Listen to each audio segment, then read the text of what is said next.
So good evening, everyone. A warm welcome to all of you, both here in Brussels and online. We are very excited to be with you in person and to have many participants also connecting.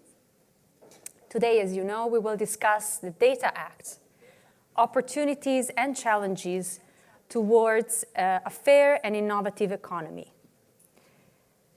Unfortunately, Pilar del Castillo, MEP and EIF chair, who was supposed to co-host today's debate, caught a flu and is not in Brussels, and she won't be able to connect. So you have to bear with me as I will read her speech to you. I'll do my best, I promise. And of course, she sends her regrets.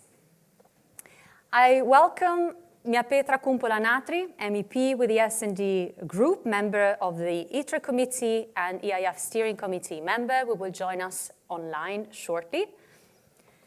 And I also welcome our speakers of today in the room and online. Let me start with Ivo Volman, Director of the Data Directorate at DG Connect European Commission. Jason Oxman, who is joining us online. He's CEO and President of the Information Technology Industry Council. Laszlo Toth, Head of Public Policy at GSMA Europe. And Alberto Di Felice, Director for Infrastructure, Privacy and Security at Digital Europe. And we're joined also by Isabella De Michelis, representing the European Digital SME Alliance, who is ENI-App as CEO. So welcome to all of you. Thank you very much for being with us today. I will read Pilar del Castillo's speech to you, and then I will give the floor to our co-host in MEP, Mia Petra Kumpula-Natri, who is now online. Data, and especially industrial data, is a growing competitive asset for Europe. In the current economic context and under harsh international competition, the Data Act must harness this competitive advantage. The Data Act will contribute to optimizing existing business models and processes, and it will also boost the development of new ones, creating new value structures and partner networks. Consequently, it can be an absolute game changer if it can create a data-agile ecosystem that enables easy access to an almost infinite amount of high-quality industrial data. Regarding access to IoT data, the underlying principle of the regulation is that the user must have access to the data produced by the connected products and related services, and consequently be able to share it. While based on the Commission proposal, my report tries to clarify a certain number of issues, such as, for starters, the first question we must answer is what IoT data fall under the scope of the obligations of the Data Act. In scope are data in raw form, as well as prepared data. That is, data cleaned and transformed prior to processing and analysis. In other words, data that are pre-processed for the purpose of making it usable without, however, reaching the stage of deriving or inferring insights. Out of scope are derived and inferred data. This means data resulting from software or hardware processes that calculate derivative insights from the data generated by the use of a product. In addition, data that are produced by prototypes or products not placed in the market should be excluded in order not to hamper previous investment and respect IP rights and trade secrets. Likewise, the Commission proposal seems to have a simple approach to sometimes complicated value chains of products, data, and services, which can, in occasions, produce an array of dependencies and multiple data holders. For this reason, I have introduced further guidance in the report by clarifying how this regulation applies to the different actors, in particular on who would be responsible for providing data access to the user, and potentially also to the data recipient. Other IoT provisions introduced that I would like to mention are related to enlarging the exclusion of the data sharing obligations of Chapter 2 to medium-sized enterprises and further coordination of public authorities. Let me mention now the business-to-government data sharing obligations. The Data Act can be instrumental in cases where public authorities need data to overcome a crisis. However, there is uncertainty on the term exceptional circumstances that would oblige businesses to share data free of charge with public administrations. This obligation seems very reasonable when responding to a public emergency. However, for the rest of scenarios of Article 15, there should be a fair remuneration. Last Wednesday, we closed the deadline for amendments in the Industry Committee. I myself have taken this opportunity to further fine-tune my report. In this regard, amongst other issues, we have further delimited the concept of data, a more future-proof concept of data holder, and reinforced the security measures that will protect data that could fall under the trade secret protection. From this moment on, and until the vote in the ITRE committee on the 9th of February, the work in Parliament will focus on achieving, together with my shadow rapporteurs, a strong and consolidated position. The point of departure is, however, very good. There is a clear awareness of the importance of this dossier for Europe's future competitiveness. Dear members of EIF, dear colleagues, I truly regret not being able to participate in this event, which I was very much looking forward to. In any case, I want to stress my availability to further exchange views with you.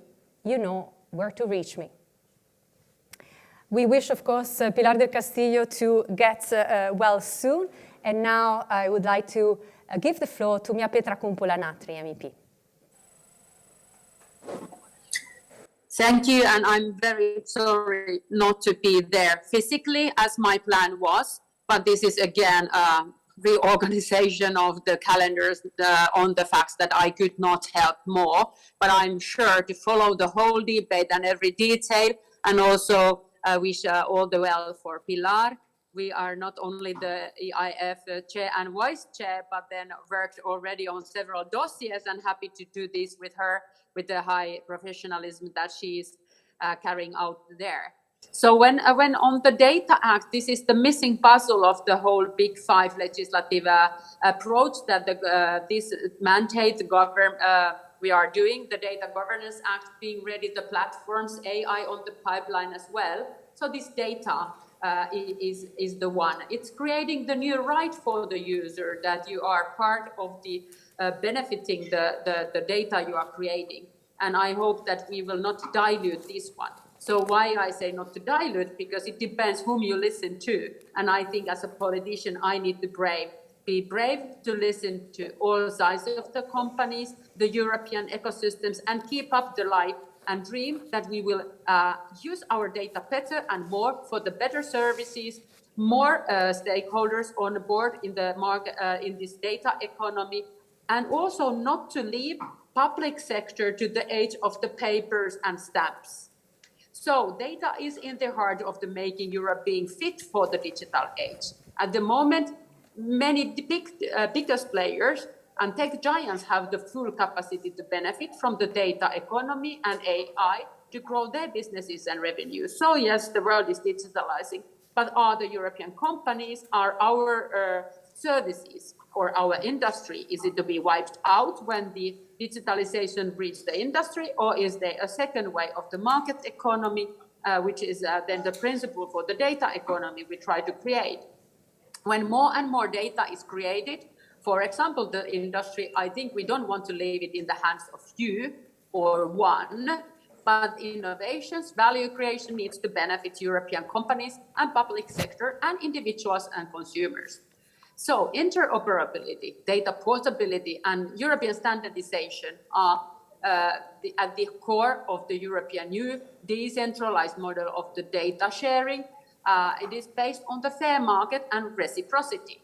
We need to use data to improve services on health, research, traffic, learning, throughout all the sectors. And we need to give concrete tools, especially for the European SMEs, to take control over the data they are part of producing, and also to gain benefits in return on better services, on more options and freedom to choose. So at the same time, we need to understand the societal development happening as we speak. Digitalization is changing the way we live, work, eat, we even think. So EU must lead the development based on our values, empowering individuals, customers, companies of all sizes, and also the public sector to use the data for better real-time services, climate action, building quality jobs, and so on. So I think we are close this dream to becoming a reality if we keep the track and continue. The current Data Act works to fulfill this dream. While there are some different opinions on the means how to get there, we all agree that this is the direction. Yes, for the digitalization, and yes, for the more actors on the economy involved. And I think this dream is European competitive and fair data economy is within our grasp, and we need to get there in a pragmatic but the firm steps. So the first shadow meeting starting tomorrow and follow then the technical meetings. There are many months to interact, even on the way getting there forward. And I also thank Commission representative to be on board here, because that will be our common effort with the Council and many members of the European Parliament to find a way together with the stakeholders. Thank you.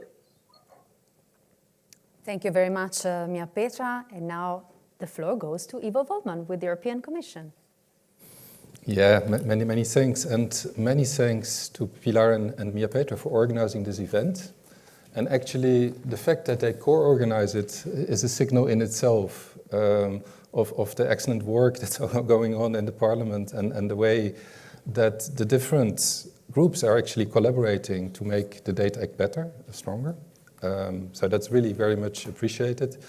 And then also thanks for having the 9th of February for the report. It's my birthday, so I expect something really good out of that. Now, before digging into the details of the Data Act, perhaps just to take a step back, and what are we trying to do with this proposal, and what is the reason for the Data Act? Now, first thing I would like to say is that 20 years ago, talking about data, there would be a much smaller audience, and it would be mostly male geeks.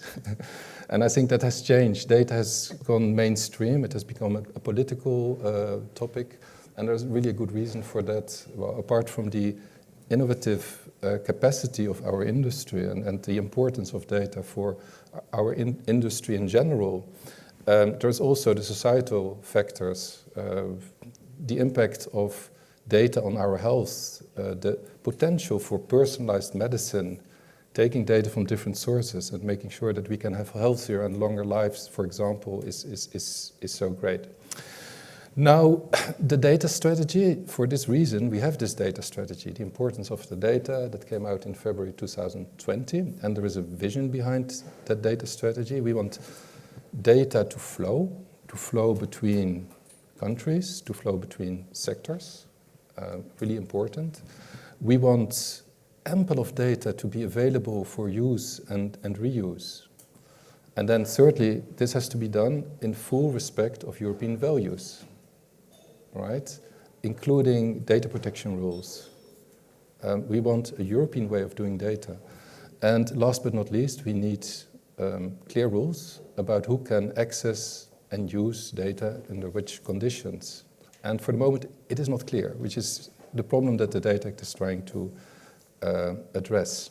Now, before going to the legal instruments, a comment about the data strategy. This is not just about churning out pieces of legislation. Now, there's a real strategy behind it that combines legislative action where needed with investments in data technologies, investment in data infrastructures, and it should really be seen as a package, including the work on the common European data spaces. Now, the first big block that we put in place is the Data Governance Act. That's about trusted data sharing. It has been accepted, adopted. It went through the co-legislative process in 1 year, which is fast for a relatively technical and complicated instrument. And now here we are with the Data Act. Now, the aim of the Data Act is a fair allocation of the value of data. Now, we all know that data has value, and actually everyone would like to get the whole value of that data. But unless we find a fair way of distributing the value, actually the total value is going to be much less than it could be. And that is the big problem. So that's why we put the Data Act on the table, to clarify in particular on IoT data, what should be this fair distribution. And there we try to find also a good balance to make sure that there will still be investments in data technologies and that these investments are incentivized. But at the same time, we want to give more control over data that is generated by actually the people and the companies that generate the data. So there we try to find a balance, and well, I think we're not that far off, but there are a number of things that need to be clarified. It has been said before, and I think that the work that is being done now in the Council and of course in the Parliament is very important for that. Now, the big question actually underlying the Data Act is who gets access to the data under which conditions. There we want to provide more clarity across sectors, and this is really an important point. The problems that we are addressing, we find them in all the different sectors, and some sectors are more advanced, others are less advanced, but the issue of who can access which data under which conditions and the problems you encounter in deciding that are the same across the different sectors. For IoT data, for example, life used to be so simple. You bought an object, right? And it was completely yours, and everything that came out of this object was yours. But how does that work with products that generate data and send that back to the manufacturer? Is it my data? Is it their data? It's simply not clear at the moment. You see in practice that it's very often the manufacturer who takes the data, or actually another data holder. We should be more precise, that has been said before. But I bought this object and I co-generated the data. So the Data Act is trying to clarify that type of situations. Next to the other goals that we have, the contractual imbalances, access to private sector data by the public sector in exceptional circumstances, and basically making it easier to switch between cloud services. Now, I come to the end. What I would like to say is that we are really at a pivotal moment for the data economy, right? And what we do is put on the table a pioneering framework that reflects the EU values, and let's make sure that we don't miss this opportunity. Thank you. Thank you very much, Ivo, for presenting also the vision behind the European data strategy and for reminding us of all the objectives of the Data Act. We will now listen to our other speakers who will provide different points of views from the industry sector. We will start with Jason Oxman, CEO and President of ITI. Thank you so much, Maria Rosa. Terrific to see you and all my fellow panelists. I apologize for not being able to be there in person, although my schedule had originally had me in Brussels. I look forward to seeing you all in person again.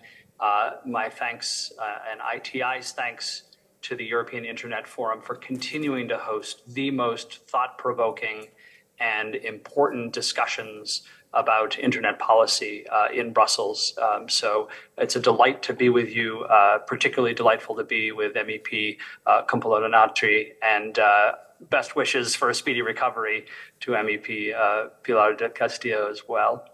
For those of you who are not familiar with ITI, we are the global trade association of the technology industry. Notwithstanding my accent, we are indeed an international organization. There in the room with you in Brussels is our Director General for Europe, Guido Lorano, his colleague Marco is there as well. We are proud to represent 80 of the world's most innovative companies, including companies from across the European continent. All of our members have strong interest in preserving and promoting innovation in Europe.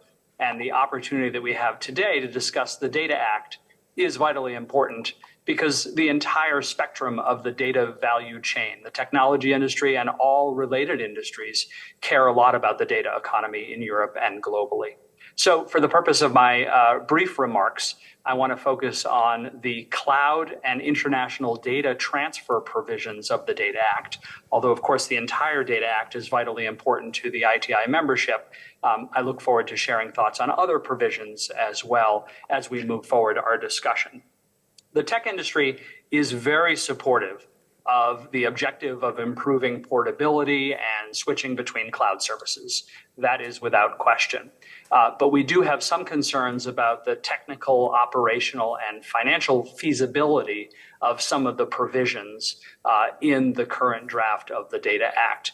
And I do appreciate, in particular, Ivo's comments that industry input has been and will continue to be important as we move forward, as it has been in all of the important data-related regulatory provisions that are under discussion or being implemented. And happy DSA Day to all who celebrate there in Brussels as well. So the first point I want to make about the cloud provisions and the portability provisions relates to the termination clause. And in particular, the current draft of the Data Act includes a 30-day termination clause. Now, cloud services contracts are enormously complicated. The physical infrastructure that needs to be established, the connections, the services that need to be built are enormously complex. And as a result of that, the multi-year contract commitments that cloud services companies enter into with their customers reflect the complexity. So imposing a termination for convenience clause would introduce significant uncertainty into these contracts that, again, are contracts that are entered into by the cloud service providers and their customers. And customers in Europe have multiple cloud service providers to choose from. So it would impact the pricing of cloud services. We all know as consumers that when we enter into multi-year contracts with service providers, we're able to get a better price. And we don't want to impact negatively the ability of businesses, particularly small businesses, to secure that beneficial pricing.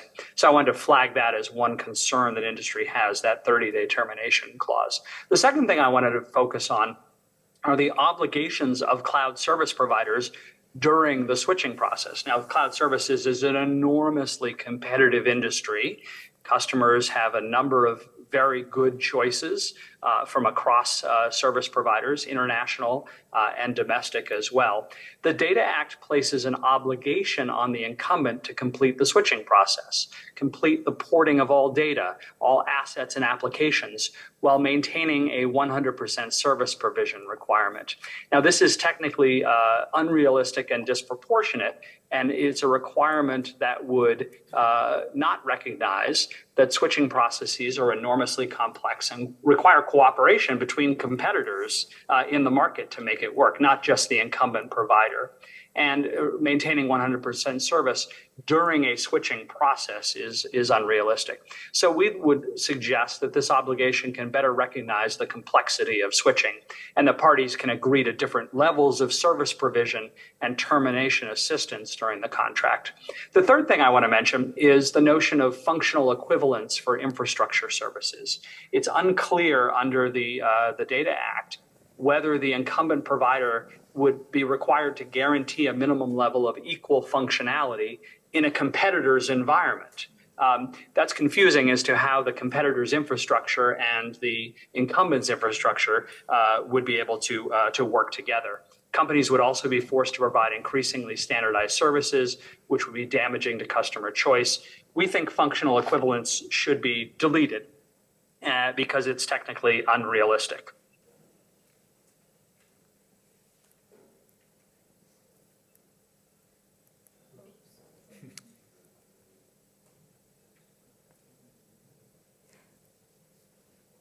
We have lost the audio in the room, I'm afraid. Sorry about that. The audio was out for just a moment. My apologies, Maria Rosa, I'm back. Okay, great. Thanks. Sorry.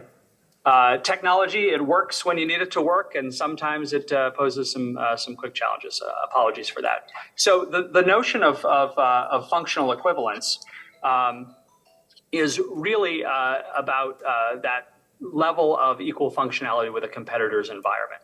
It's confusing for companies to have to essentially tie their performance to that of a competitor. So we think this should be deleted. Two more quick notes. The phase out of switching charges is also problematic and could result in higher prices. Switching costs arise inevitably due to the complexity of the switching from one service provider to another. And we think that the proposal should focus on fostering competition by creating transparency around switching costs without actually having to dictate those switching costs. And the last thing I want to note is chapter 7 that I want to focus on as my final comment. The obligations on cloud service providers to put in place measures to avoid potentially unlawful transfers or government access requests to non-personal data. We believe those are disproportionate and unjustified. So non-personal data, as we all know, does not affect fundamental rights and normally are not subject to government access requests. And that's different than personal data. Personal data does impact fundamental rights and should be subject to government access requests. Personal data flows are already regulated under GDPR. So this new measure introduces a parallel regime to GDPR, which could create significant legal uncertainties, especially since cloud service providers don't access customer data. Now, data flows between the EU and the US have been much in the news of late, and we are very fortunate to have the final process moving forward of a new data transfer mechanism to replace the provision that was struck by the European Central Court of Justice. So we want to make sure not to bring any legal uncertainty to the flows of data, particularly as we finalize that data transfer mechanism. It's also not clear what kind of technical, legal, and organizational measures cloud providers would have to put in place and how this can impact the ability of companies to move data across borders. So Chapter 7 has not been amended in the legislative discussion in Parliament and the Council thus far, but I think this is a mistake, and quite candidly, I think data flows are crucial to the digital economy. The restriction on data flows can hamper competitiveness in the data economy, and I think it would be very important for Chapter 7 to be discussed in Parliament and Council. Because we want this to be consistent with the Data Governance Act. We want this to be consistent with other measures. We don't want to hamper data flows. And of course, there are legitimate questions on government access to data, but those should be dealt with in multilateral talks with partners. The Data Act is not the appropriate tool for that, and we strongly recommend reconsidering this entire provision. With that, Maria and Rosa, again, with our thanks to you and the EIF and all of my colleagues on the panel whose remarks I look forward to, I'll turn the virtual podium back over to you. Thank you very much, Jason, for highlighting all these issues that you have identified. Of course, you presented the point of view of the tech companies in ITI and particularly the cloud providers.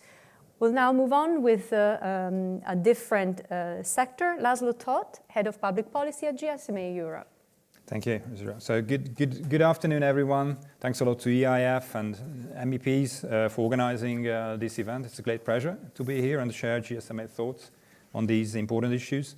For those of you who are not familiar with us, the GSMA is a global trade association representing mobile telecom operators as well as organizations across the whole mobile ecosystem and adjacent industries. All members are a critical part of the data economy. The telecom sector will be key enabler of IoT ecosystems for people and businesses, smart devices, Industry 4.0, with very high-speed connectivity and maturing of 5G networks that will enable new streams of data through millions of connected sensors. As the GSMA and their members, we welcome the Data Act proposals of the European Commission.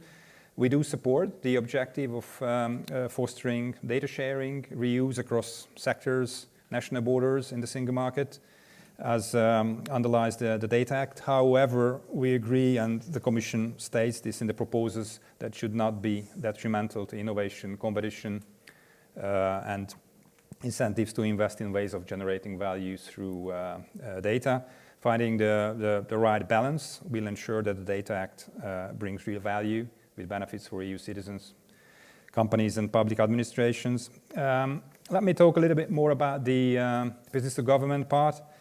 The telecom sector has long history of collaboration and cooperation with public administrations, including in times of crisis. As an industry responsible for critical infrastructure and in a critical role, our members actively seek to contribute to solutions and measures to address crisis, including recently our joint project with the Commission and health authorities during the pandemic. This Data for COVID project, so members provide anonymized and aggregated data to help public authorities to understand and predict the spread of COVID-19 and also evaluate the effectiveness and the implementation of public health measures. I think we said it's a successful project, however, left us with some lessons learned, which are important and very useful in the consideration of the Data Act. Having said that, we also welcome the inclusion of business to government cooperation in the Data Act proposals. Collaboration will undoubtedly continue in the context of our sector social commitments. Particularly, we think that these cooperations, given the successful experience, can be voluntary by default. And for example, in the areas where data sharing is in the public interest, not in public emergency, should not be included in the exceptional need. We are, of course, keen that cooperation under any circumstances will be sustainable and feasible for all parties through fair and reasonable compensation for the data supplied to public bodies, particularly during circumstances of exceptional need, where our members as data holders can help in case of public emergency or in preventing a public emergency. So we welcome the regulations approach to account for compensation with reasonable margin, but we believe that compensation of costs also during public emergencies will be appropriate. This compensation would allow holders to cooperate with the data access requests for an undefined period of time that exceptional need may last for, and also ensuring that the data holders can comply with all existing standards of data sharing, including privacy measures. In addition, we also looked at the requirements to provide data without undue delay. We would hope for an ambitious yet realistic time frame that acknowledges both the public interest to be able to respond quickly to emergency, but also the time needed to a private company to respond to the request. When it comes to the objective or to facilitate data sharing for IoT devices and IoT-related services, again, we believe that these exchanges should continue to be primarily based on voluntary agreements that address the needs of specific contractual parties. Actions that facilitate data access by users of connected products and that increase transparency and fairness in the data marketplace are, of course, welcome.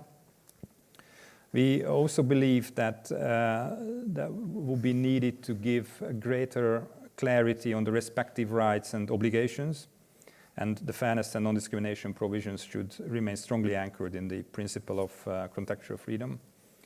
When it comes to cloud, switching and interoperability, these create for more competitive cloud and edge market in Europe, we believe.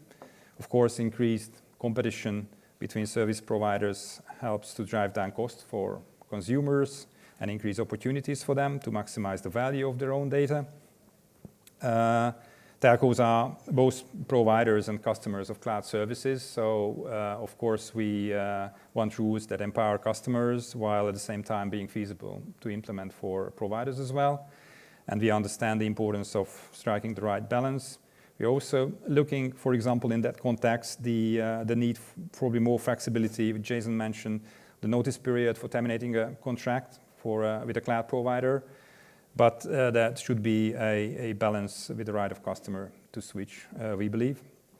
And last but not least, we also think that would be helpful if the obligations of the different actors involved in the data processing the service value chain were clarified, considering the different business models for the provision of the service, such as managed services, pure resale, or cloud broker, so that the responsibility on the value chain could be allocated correctly. It is important because the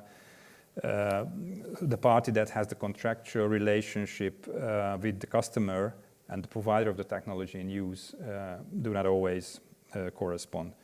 So, in conclusion, we think that the Data Act is a step in the right direction, and we are keen to cooperate with the rapporteurs of the Parliament as well to maximize the opportunities the Data Act presents to strengthen Europe's data economy, and I look forward to the debate and the questions later this event. Okay. Thank you very much for your remarks. Laszlo, indeed, after this round of remarks and speeches, then there will be opportunity for both the audience here in the room and the audience online to ask questions to our panelists. Now the floor goes to Alberto Di Felice with Digital Europe. Thanks a lot, Maria Rosa. So very briefly, for the few of you, I hope, who don't know Digital Europe, we are the main European trade association for digital and digitizing industries. We are a dual chamber. We have a pan-European federation of 41 national trade associations from across Europe, and we have 100 direct corporate members. All in all, we're representing roughly 45,000 companies, big and small, across the digital value chain, so quite a lot of people. First thing I want to say is that I want to congratulate Ivo for producing by far my favorite proposal from this commission, the most interesting one. You beat something as big as the AI Act, even though I'm not going to repeat that should I be on a panel with your colleagues who produced the AI Act. It's a big proposal. It has many different parts. Laszlo and Jason spoke about some of them.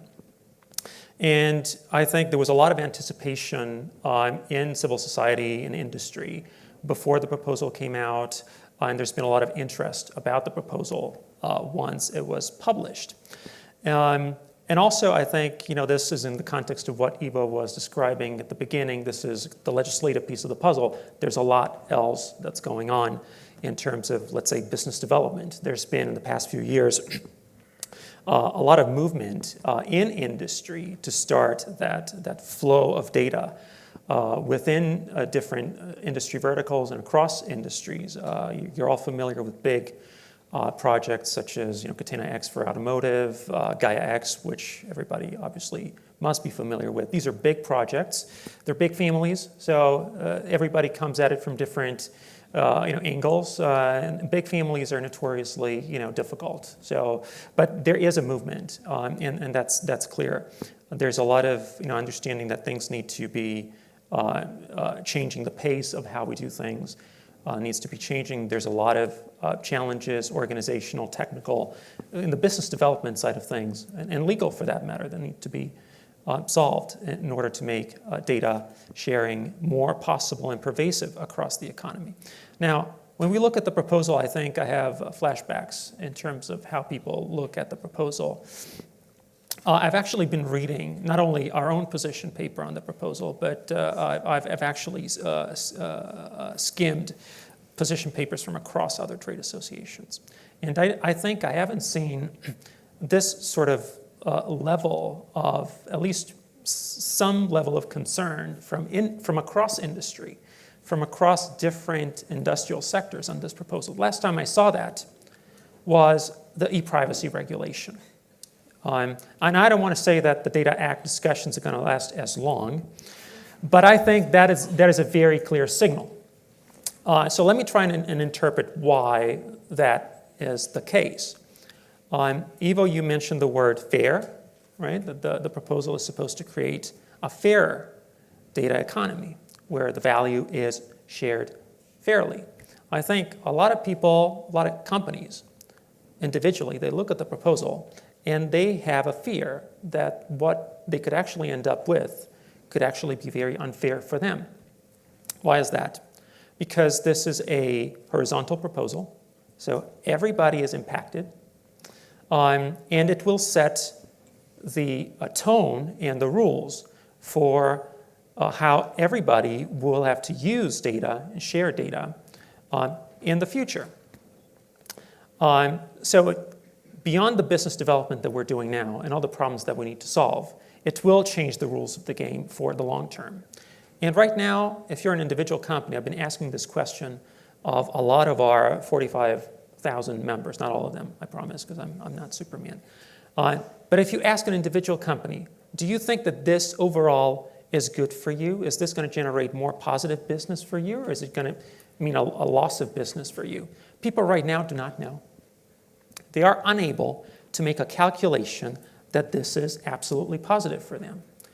And this is a good signal that we should be careful, because I think everybody will say that they agree with the general objectives, and everybody does. But this is where, again, the devil is in the detail. And I think we need to be very careful with the basic things, scope, definitions, and safeguards.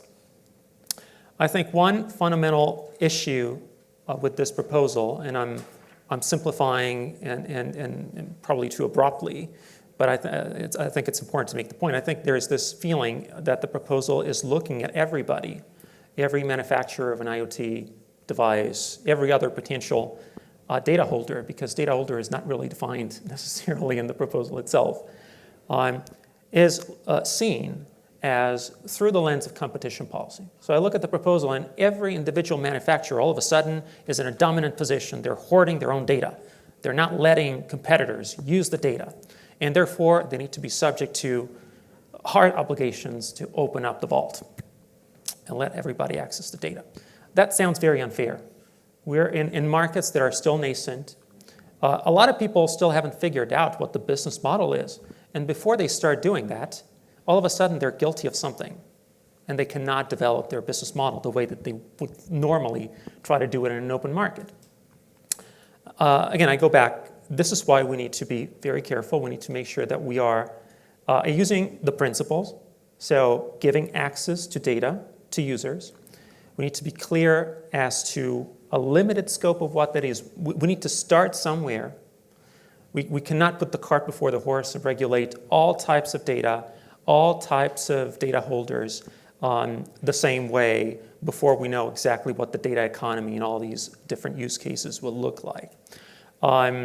Clearly, this is something that is possible looking at the text. And also, I think one key concern is obviously the very open-ended way that the proposal looks at competition and possible safeguards against abuse. Right now, if you look at the proposal, again, there's this sort of assumption that there's a dominant player that needs to open up. Everybody else is well-intentioned. Everybody else is either the user or a good company that wants to develop innovative services and great stuff. And as a data holder, as a company who's until proven guilty, just a company doing its own thing in the market, everything is against you in the Data Act proposal, right? You need to open up the data, and you need to run individually against data holders to prove if they have used the data to develop competing services, if they have used trade secrets. And there's even a provision in the proposal that says, okay, they may have done that, but if the economic impact on you is not too severe, well, just let them do it. It's fine. So everything is a bit too much against data holders. And I think these are the things that we need to fix, because if we fix, again, definitions and safeguards, I think this can be a solid proposal that can be the central kernel for something that we can make probably a bit more precise, a bit more, again, even more impactful in the future, but not before we have figured out what the opportunities are. Thank you very much, Alberto. Now I'll give the floor to Isabella De Michelis, representing the SMEs Alliance. Yes. Hello, thank you very much for having accepted to have the Alliance be represented by one of the associates, because EarningUp is a member of the Digital SME Alliance, and we are pretty involved in the data legislative initiatives that the Commission has put up since now a couple of years, maybe even earlier than a couple of years ago. We were also very involved in some other industrial initiatives. My company in particular is involved in GAIA-X, and we're trying to come up with something that it's less scaring as to what I can measure with the big companies, and it's more fit for the SMEs. So in general terms, the position of the Alliance has been that it's supportive, and that they're, of course, asking for some kind of special attention for the sizes of the companies, because they are small and they're brave and they are somehow in need of maybe of a smoother entrance, of a smoother rollout of what the data sharing concept means. But myself, as a member of the association, I have a little bit of a different opinion, and I'm going to be saying it very openly here that what I'm going to say now, it is not the position of the association, though I support the position of the association, but I would like to go a little bit further down. Everything that is new scares. It's normal, because we don't know how it works. We don't know if it's going to be good or bad. There's a lot of risks associated with not knowing. And the large and the small companies, they share the same concerns with sharing. But I think that there is a first element that it's common to small and big companies in tech looking at sharing that can be shared as the same concern. Sharing cost. Sharing doesn't come for free. Sharing means investment in your stack, in your hardware, in your software, in your people. And sharing means entering into negotiations with parties you may not always be in agreement. Because the moment you put up what you have, which you say, I'm open to share, needs to find someone else on the other side who says, and I'm interested in that because we are creating a market. Now, do you know any market in the world that exists without a product being visible and a price being known? It's very difficult. You wouldn't have that market because no one buys something for which there's no price. And no one buys it unless it has the certainty of continuity in provision.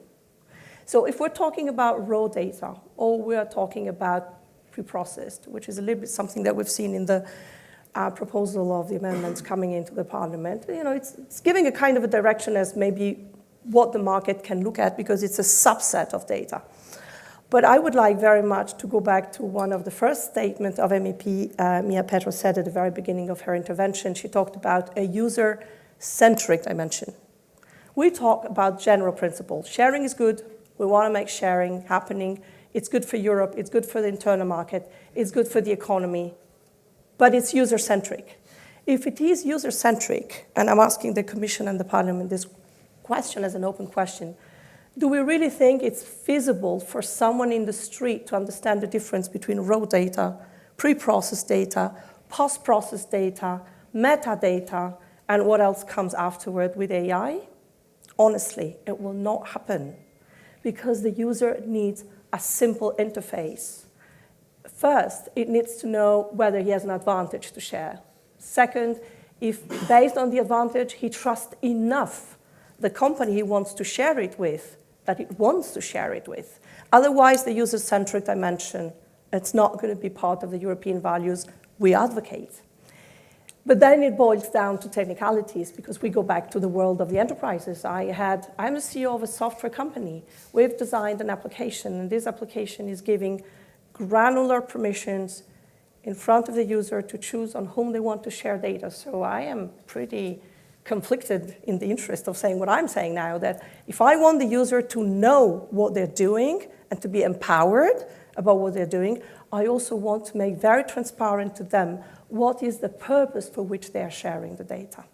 And what it is really missing in the proposal of the Commission is the purposes for sharing.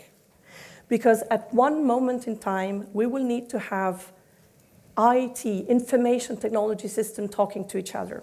We talk about APIs. We talk about SDKs. We talk about jargon that applies to the world of software. But we need to have this to be empowered by someone who clicks on an interface and says, I want to share that with that company for 6 months for this purpose because I believe in that. Whether it's a public entity or it's a private entity, it doesn't change the purpose.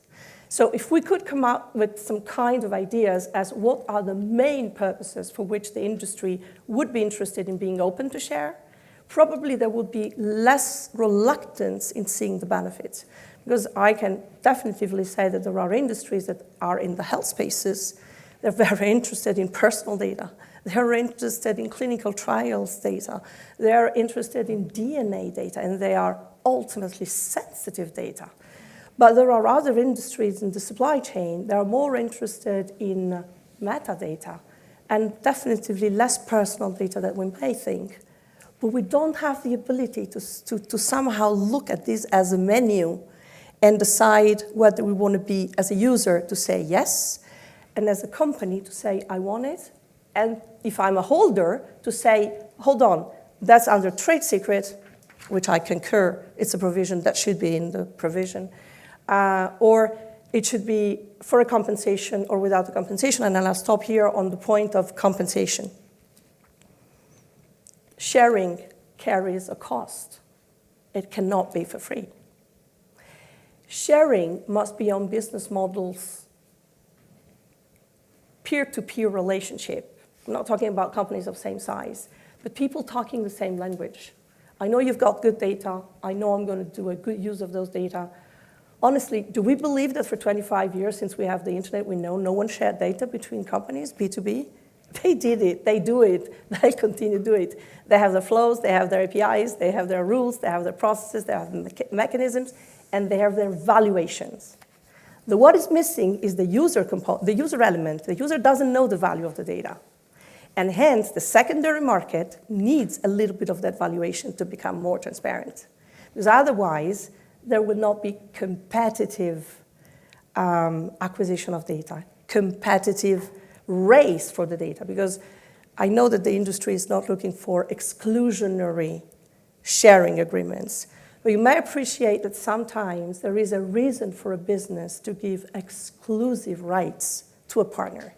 And if we want a market to be competitive, we should not lock it too much at the beginning.